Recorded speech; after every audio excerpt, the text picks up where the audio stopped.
Mira, yo creo que la inflación de diciembre fue una buena noticia, en tanto consolidó la baja de niveles muy altos que tuvimos a mitad de año, sobre todo en julio, que dio 7,4, después se había estacionado alrededor del 6.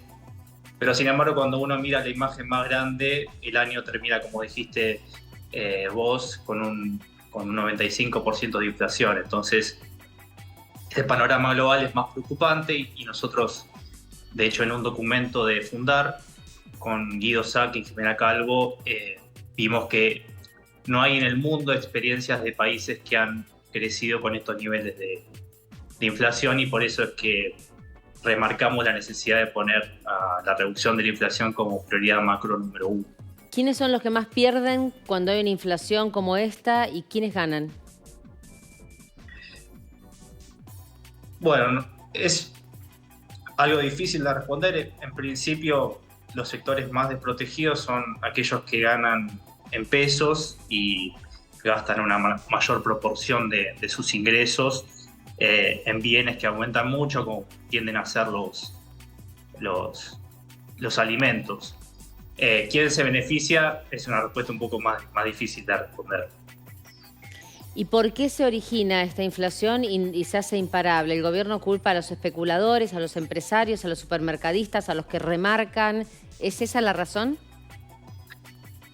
Mira, en este documento de Fundar nosotros tratamos de responder esa pregunta y llegamos a la conclusión de que la inflación es un fenómeno multicausal, es decir, tiene varias causas y por eso el abordaje del problema tiene que ser integral.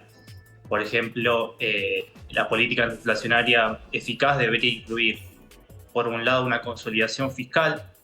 Esa consolidación fiscal le va a permitir al Banco Central llevar a cabo una política monetaria y cambiaria consistente. También en Argentina es muy importante el tema de la inercia.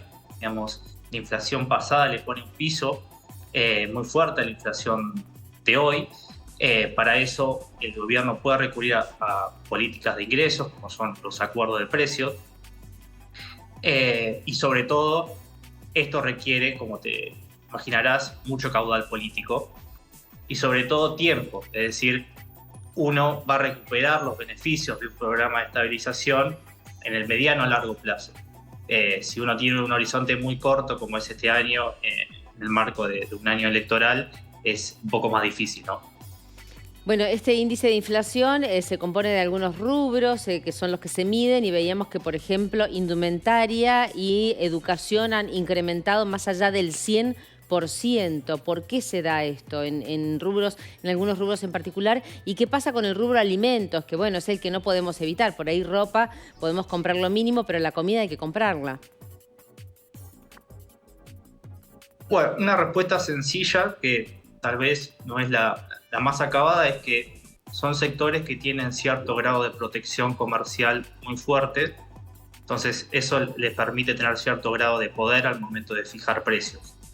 En temas de alimentos, bueno, el gobierno ha firmado recientemente o ha renovado un acuerdo de precios que de hecho ha permitido que sea el rubro que un poco ancla el índice general y son los que menos ha aumentado. Estacionalmente diciembre es un mes muy fuerte en términos de rubros que tienen que ver con la recreación, como restaurantes y hoteles y bebidas alcohólicas, que son de hecho los que más han aumentado.